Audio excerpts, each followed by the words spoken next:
سورۃ الزلزال سورہ نمبر 99، قیامت کے ہولناک منظر، زمین کی گواہی اور انسان کے ذرہ برابر عمل کے حساب کتاب کی ایک لرزہ خیز تصویر پیش کرتی ہے۔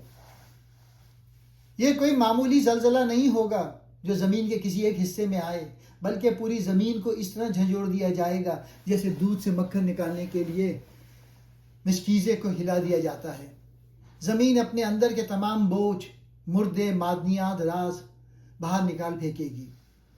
زمین اپنے بوجھ نکال دے گی، پھر زمین اپنے اندر کے بوجھ باہر نکال دے گی۔ مردے قبروں سے نکل آئیں گے، زمین کے اندر چھپی چیزیں ظاہر ہو جائیں گی۔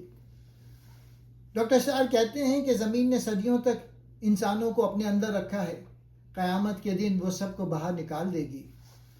انسان حیران ہوگا، انسان کہے گا اس زمین کو کیا ہو گیا ہے، کیونکہ اس دن انسان دیکھے گا کہ زمین بول رہی ہے، زمین گواہی دے رہی ہے۔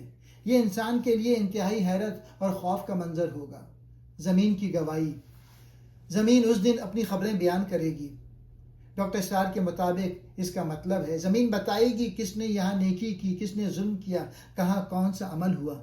یعنی زمین انسان کے اعمال کی گواہ بن جائے گی۔ انسان گروہوں میں نکلیں گے۔ قیامت کے دن لوگ مختلف گروہوں میں آئیں گے تاکہ انہیں ان کے اعمال دکھائے جائیں۔ یہاں ایک بات یہ ہے کہ ہر شخص کو اپنا پورا ریکارڈ دکھایا جائے گا، ذرہ برابر نیکی اور بدی۔ پھر قرآن ایک انتہائی اہم اصول بیان کرتا ہے، اگر کسی نے ذرہ برابر نیکی کی ہوگی تو وہ اسے دیکھ لے گا، اور اگر کسی نے ذرہ برابر برائی کی ہوگی تو وہ بھی سامنے آ جائے گی۔ ڈاکٹر سیار کے مطابق یہ آیت اسلام کے احتساب کے نظام کی بنیاد ہے۔ اس کا مطلب یہ ہے کوئی نیکی ضائع نہیں ہوتی، کوئی گناہ چھپ نہیں سکتا، ہر عمل کا نتیجہ لازمی ظاہر ہوگا۔